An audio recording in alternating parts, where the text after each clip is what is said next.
Sinking love. She's just that type of girl. Bon, j'espère que ce n'est pas un titre que vous allez trouver trop putassier parce que derrière on va vraiment parler de ça. Bonjour à tous, aujourd'hui je vous retrouve pour une nouvelle vidéo, j'espère que vous allez bien pour rapport au jeu, ça va franchement super. Et aujourd'hui on va parler argent, on va parler vente, et on va parler un peu marketing, promotion de sa marque, promotion à travers les réseaux sociaux et un peu comment on va utiliser tout ça. Je vais essayer de vous éclairer sur cet épisode, sur tout cet aspect un peu compliqué et parfois difficile à avoir pour se lancer. Et aujourd'hui je vais essayer de vous donner des petits tips et conseils que j'ai pu mettre en pratique. Donc pour ceux qui découvrent la chaîne à travers cette série de vidéos, moi c'est Kylian, j'ai 20 ans, j'allais dire 19 mais non je ne les ai plus. J'ai 20 ans et j'ai créé ma marque il y a à peu près 1 an et demi. Je vous laisse retrouver toutes les informations dans la description et n'hésitez pas à venir suivre la marque ou moi-même sur Instagram. Ça nous permettra de pouvoir échanger et de vous faire découvrir un peu les produits que je peux créer aussi derrière. Parce que je ne pourrais pas me permettre de vous donner soi-disant des conseils incroyables si derrière je ne les appliquais pas. Donc au moins vous pourrez juger de la qualité de mon travail aussi derrière. C'est tout l'intérêt de pouvoir échanger sur YouTube. Alors vous allez me demander, comme ça a déjà été le cas et comme de nombreuses personnes me l'ont déjà demandé, comment est-ce qu'on fait pour vendre un produit quand on a tout fini.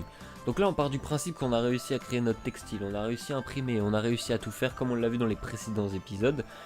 Donc là on a l'épisode 5 si je ne fais pas d'erreur, et dans les 4 précédents on avait vu un peu comment faire toutes ces étapes. Donc je vous invite à les regarder, vous avez la playlist dans la description, ça vous permettra de voir les épisodes dans l'ordre et ainsi comprendre un peu tout le processus et tout le mécanisme derrière.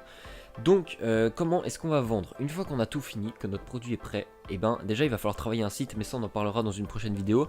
Mais là l'idée ça va être comment est-ce qu'on va faire venir notre client pour tout simplement qu'il achète, pour pas le pousser, pas le forcer, c'est pas ce que je veux dire, mais dans l'esprit pour que cette personne soit intéressée dans l'optique d'acheter notre produit.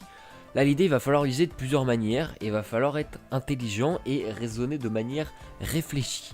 Donc tout ça, ça se travaille, ça s'écrit, ça se réfléchit avec d'autres personnes, on échange, etc.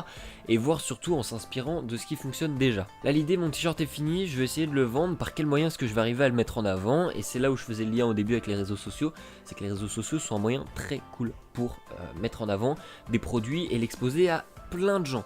Parce qu'il faut savoir que n'importe quelle personne qui va tomber sur votre profil sur quoi est un client potentiel. C'est à vous après de bien gérer, et c'est extrêmement compliqué quand on n'a pas les compétences pour d'arriver à le faire venir sur votre site et à le faire à débourser ses sous, parce que les gens n'aiment pas qu'on les force à acheter, mais par contre les gens aiment bien dépenser. C'est là où la nuance est très compliquée à comprendre, mais en même temps très subtile, c'est très subtil. Donc là ce qu'il va falloir faire, c'est arriver à trouver le point fort de votre produit, de votre marque, de votre mode de fonctionnement et de ce que vous allez faire acheter à la personne, afin de se démarquer des autres, et afin que la personne quand elle tombe sur votre produit, elle se dise « Ah tiens, ça c'est du français, ça a été fait à tel endroit, ça résiste au choc, ça résiste au feu, ça résiste à je sais pas quoi ». En tout cas tous les avantages qui pourront permettre de mettre en valeur votre produit, et ainsi que dans la tête des gens, ils n'y voient pas que le fait d'acheter un produit et de se dire bon bah voilà j'ai acheté un t-shirt hier, et ben là ils se disent bah tiens j'ai acheté un t-shirt, ça va aider pour telle cause, ou ça a été fait avec tel textile, ou ça a été fait de telle manière. Voilà, il faut trouver quelque chose d'atypique, ne pas faire comme tout le monde, et c'est ça qui va vous permettre de vous démarquer. Nous sur Win, ce qu'on essaie de faire, en tout cas moi c'est ce que je kiffe avec Win et c'est ce que j'adore faire à travers ma marque de vêtements, c'est que je fais de tout. Je fais à la fois de la création de logo, du textile, de l'impression, je fais de la création de site internet, ou du moins de l'agencement d'un site qui est déjà fait, mais j'essaie de gérer un peu, de comprendre comment ça fonctionne. Je fais de la photo, je fais de la vidéo, on fait des clips, donc il y a des tournages, il y a du relationnel à fond avec les gens, etc. Et ça permet derrière, quand les gens ils voient une marque qui fait des clips ou des choses comme ça, ils se disent ah bah tiens c'est un peu différent des autres, enfin du moins j'espère que c'est ce que les gens se disent. Et ils peuvent se dire bon bah voilà c'est intéressant, on découvre autre chose de la marque, et à travers quelque chose de différent que de simples photos par exemple. Et donc voilà, il faut trouver quelque chose d'atypique qui va faire que les gens vont retenir votre marque, que ce soit à travers le nom, que ce soit à travers ce que vous faites, les actions, etc. que vous envoyez à travers vos produits. Voilà, il faut avoir quelque chose d'atypique, c'est le plus important d'après moi. Ensuite, les réseaux sociaux, comment vous pouvez les utiliser, que ce soit Instagram, Twitter, Facebook, etc. Bien qu'il y en ait qui fonctionnent plus ou moins bien aujourd'hui, on va partir d'Instagram car c'est celui sur lequel je suis le plus présent.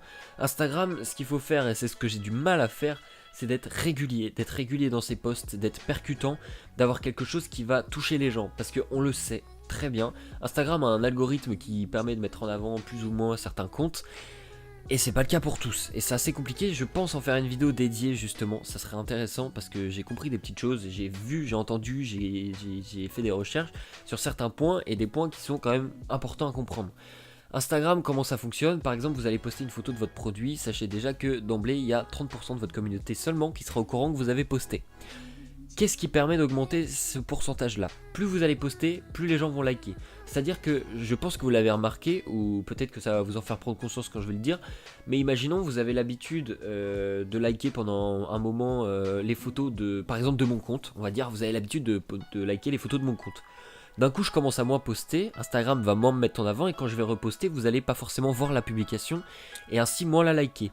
Et de ce fait là, peut-être qu'après je vais reprendre à poster de manière plus récurrente, mais là vous allez moins voir mes posts, donc ils vont plus être mis en avant pour vous. Alors que, imaginons, là vous vous dites, ah tiens ça fait longtemps que j'ai pas vu ces photos, vous allez en liker peut-être 5 ou 6, 7 d'un coup, et ben là Instagram va se remettre à les mettre en avant dès que je vais poster.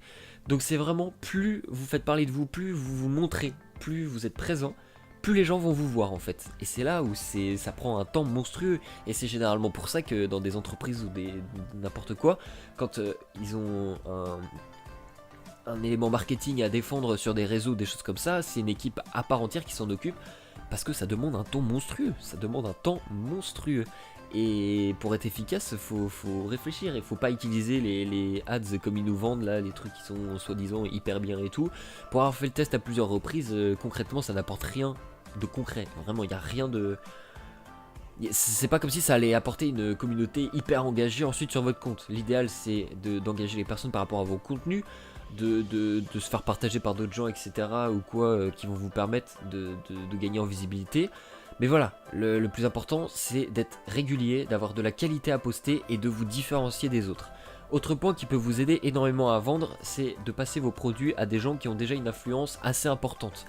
Choisissez bien les personnes, que ce soit pas des gens qui aient fait de la merde avant, qui promouvoient,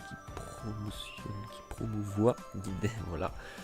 Que ce soit des gens qui promouvoient vos produits, il faut que ce soit des gens qui soient un minimum sérieux, que dans les actions qu'ils ont faites précédemment, ils aient pas, par exemple, je sais pas, ils aient pas fini en tôle parce qu'ils ont agressé quelqu'un ou quoi. Ça fout tout de suite une mauvaise image. Choisissez des gens par exemple qui font du rap, qui font de la musique, qui font de la muscu, qui font de la danse, des choses positives, des choses qui vont engager une personne. Faut vous imaginer que ça peut être une personne de 10 ans qui achète votre produit comme une personne de 60 ans. Et il y a des gens qui vont être plus réceptifs à certains styles, etc. Donc plus vous ouvrez votre champ des possibles tout en restant dans la zone cible de vos produits, plus vous avez de chances de vendre. Et c'est là où il faut arriver à bien établir un plan sur lequel vous notez les étapes importantes et surtout ce que vous voulez toucher, comment y arriver et quelle marque avant vous a réussi à le faire et voir un peu comment elle a procédé. C'est pas mal de choses à essayer d'analyser, à comprendre, à voir. C'est long à mettre en place, faut avoir la motivation. Même moi, c'est en le disant parfois que je prends conscience qu'il y a des choses que je ne fais pas. Donc je vous invite vivement quand même à essayer de mettre en place le mieux possible ce que je viens de vous dire. Je dis pas que c'est la vérité absolue, mais ce sont des choses qui aident vraiment. Ça propulse votre activité, c'est incroyable. Donc voilà, j'espère que cette vidéo vous a plu, j'espère que vous avez appris des choses. Écoutez, on se retrouvera certainement pour un prochain épisode, l'épisode 6. Il faut juste que je fasse un peu le point pour vous trouver la suite, pour que ce soit un peu pertinent et percutant par rapport au reste. En tout cas, vous avez la playlist pour voir les précédents épisodes dans la description. Je vous souhaite à tous de passer une très bonne journée, une très bonne soirée. Et on se dit à la semaine prochaine, dimanche prochain, 10h pétante. Bonne soirée à tous et à très vite.